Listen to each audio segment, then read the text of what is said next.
आज की कहानी में दिखाया जाएगा कि यहाँ पे वीर को रणविजय का ऑपरेशन करना होता है। तभी वो अपनी कैबिन में बैठे होते हैं और तभी उनको बुलाने के लिए कोई आता है। वो जल्दी से पानी पी लेते हैं और ऑपरेशन थिएटर में पहुंच जाते हैं। सबसे पहले वीर वहाँ पे इंजेक्शन उठाते हैं और पहले रणविजय को एक इंजेक्शन देते हैं। उसके बाद उन्हें नेक्स्ट प्रोसीजर करना होता है। तभी देखेंगे वीर के हाथ कांपने लगते हैं और वहाँ उसे ब्लर दिखाई देने लगता है। तभी वीर सोचता है कि मुझे ऐसा क्यों फील हो रहा है, मुझे कुछ ठीक से दिखाई नहीं दे रहा और ये इतना ब्लर क्यों हो रहा है।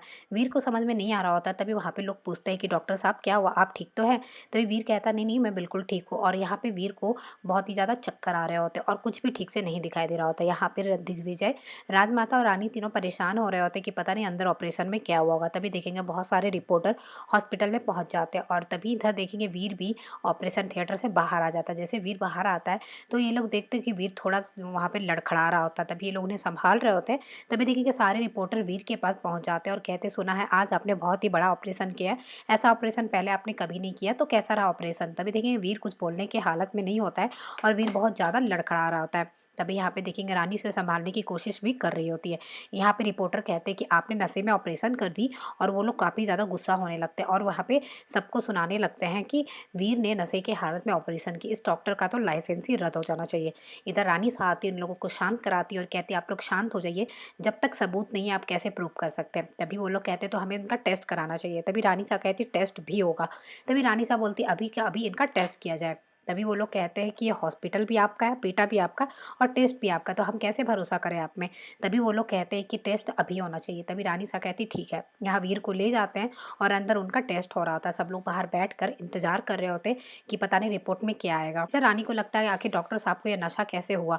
तभी तब तक वीर बाहर आ जाते हैं। तभी वो वीर को देखते पूछती डॉक्टर साहब आपने कुछ भी खाया पिया था क्या ऑपरेशन करने से पहले। तभी वो बोलते हैं नहीं मैंने तो कुछ भी नहीं खाया पिया था, बस नंदिनी ने मुझे खीर एक चम्मच खिलाई थी और मैंने उनको खिलाई थी बस। तभी वो कहती ये बात आपको मुझे बताना चाहिए था ना। तभी यहाँ पे रानी को लगता है ये सब कुछ जयसिंह का किया धरा है। जल्दी से वो जाती है जयसिंह के घर पे, जयसिंह को बुलाती है और बोलती है कि नंदिनी दी कहाँ है। अभी जयसिंह बोलता है कि नंदिनी तो सो रही है, हम उन्हें नहीं बुला सकते। तभी रानी बुलाने के लिए बार बार बोलती है तो बताते हैं कि वो सोई है। तभी रानी को लगता है कि नंदिनी इस टाइम में क्यों सो रही, कहीं उन्हें भी नशा तो नहीं आ गया। तभी देखेंगे अचानक से नंदिनी वहाँ पे पहुंच जाती है। तभी रानी नंदिनी से पूछती आज आपने डॉक्टर साहब को जो खीर दिया था उसमें क्या कुछ मिला हुआ था, क्योंकि उसके खाने के बाद डॉक्टर साहब की हालत बहुत बुरी है और उनके साथ बहुत ज़्यादा इशू भी हो सकता है, प्लीज़ बताइए ना। तभी नंदिनी यहाँ बहुत गुस्सा हो जाती रानी के ऊपर और उल्टा रानी को ही सुना देती। तभी देखेंगे तभी हॉस्पिटल से कॉल आता है।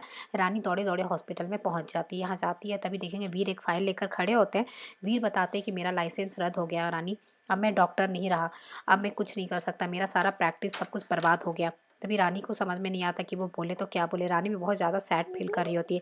वीर यहाँ रो रहा होता है और कहता है मैंने ऐसा कभी कुछ नहीं किया, जो पेशेंट मेरे लिए इतना इंपॉर्टेंट था मैं उनके साथ ऐसा कैसे कर सकता हूँ। और तभी वो कहता है कि अब मुझे ये समझ में नहीं आ रहा कि मैं अपने पेशेंट को कैसे ट्रीट करूँगा रानी, मुझे इस बात की सबसे ज़्यादा फिक्र हो रही है। तभी रानी मनी मन कहती है कि डॉक्टर साहब को कैसे बताओ कि ये उनके ही पिता है, और ये बात वो बता नहीं पा रही होती। रानी बहुत ही ज़्यादा मजबूर फील कर रही होती है।